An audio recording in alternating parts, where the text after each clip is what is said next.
Here we are in the Upper Basilica.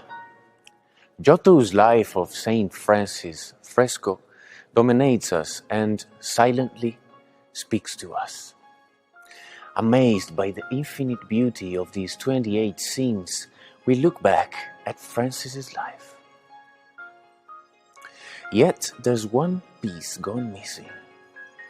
Rivotorto, Francis kissing the leper. One of the most subversive kisses of the European Middle Age. The poor are rejected by history and by the telling of that same story. The first form of poverty experienced by the poor is narrative poverty. Going unnoticed, being forsaken, the lack of storytelling. Yet, that one episode was for Francis a fundamental episode. My colleague, Dr. Giorgia Nigri, has demonstrated that the frescoes in Assisi that excluded images of lepers demonstrated the political concerns of the city of Siena and were, in some sense, an absence of its values on display. In contrast, the city of Siena in Tuscany demonstrates its values in a visual display of the way that proper government and proper functioning of government should work. And those frescoes, which we'll explore now, are known alternatively as the frescoes of Buon Governo or Buon Comune. What you see in this slide is a quote from Dante's Purgatorio of a Sienese citizen who says, "Siena mi fe." That's important because those words from the Italian into English translate to "Siena made me." And one of the questions that we have before us today is what role, if any, do cities play in shaping and forming their citizens? And what values must be displayed in art or in leadership in order to allow for citizens to flourish? The city of Siena has determined that in the 14th century, their central room of government, known as the Room of the Nine, should depict proper leadership situated next to improper leadership and the corresponding effects of both styles of leadership on the cityscape and also on the countryside. So what you see in this image would be a pantheon of proper leaders and their effect on the city and on the countryside. And in contrast, a negative example of bad leadership and its effect on the city and also the countryside. This is the room in which the 9 individual priors of the city of Siena would have deliberated and in effect made the laws and regulations for the city of Siena. So the relationship of art to the power structure of the city is one that bears underscoring. Here, the idea is that art and in fact new narratives, in this case a visual narrative, can be instrumental in helping to have a very practical and purposeful and intentional impact not only on the leadership, but then also eventually on the citizenry of a city. This is a closer image of what these particular leaders should do to be inspired.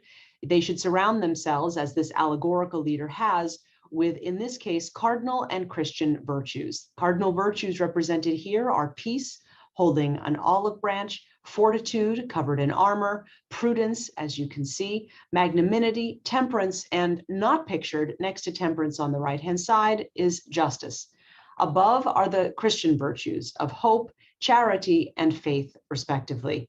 On the opposite side of the image, the left-hand side of the image, justice is represented once again, now in the traditional form of scales, both punishing and rewarding, as well as distributing goods and making equal exchange. Justice, as you can see, is also guided by sapienza or wisdom. Justice is holding a cord that comes down into a woman whose name, in fact, is Concordia, a play on words, the woman with the cord, who is also responsible for making people in accord with one another, in agreement with one another. You can see she has a carpenter's plane on her lap, and that plane also, interestingly enough, corresponds with what would be images of the Sienese citizens represented here, all at the same height, who are in turn holding a cord that then goes right up into the hand of the allegory of the city of Siena. We understand that to be Siena because of the she-wolf, and Romulus and Remus, Remus's sons, were responsible for founding the city of Siena. It's this proper leadership that, when you can be inspired by these values and spurned on by justice, that allows you to see the city of Siena It is a flourishing city. It's a city where people are secure and can be out without military assistance. It's a city in which you can see architecture is blooming, blossoming. You can tell that there's great commerce. So the economy of the city is also flourishing. You can see that there's also an attempt to demonstrate here education. There are also individual happy citizens. We would need more time to discuss the relevance of these particular individuals, but our historians have indicated that the light seen in the city is emanating, in fact, from these 10 representative figures dancing in the middle of the city, performing a dance known as Gaudium, or in other words, the dance of joy. Therefore, in a city properly led by inspired leadership and conscious leadership, is a city that leads its citizens to feel joyful and then to illuminate the city and be a light or lamp for the world. In contrast, you have this negative pantheon of leaders, led, of course, by tyranny, now representing instead the leader of Siena, informed by the she-goat of lust here, and then flanking tyranny on either side is cruelty, holding a sickle, about to disembody a child. Prodigality seems like a sheep, innocent enough, but yet turns into a scorpion. Fraud, then furor or wrath, then division, and then also war. Above, you have vainglory, superbia, and avarice. Superbia is pride, of course, lifting ourselves up above others and then diminishing them. All of these things feed tyranny, and where tyranny reigns, justice can no longer be properly served and therefore is bound with the same cord that had once bound instead the citizens together in law and order.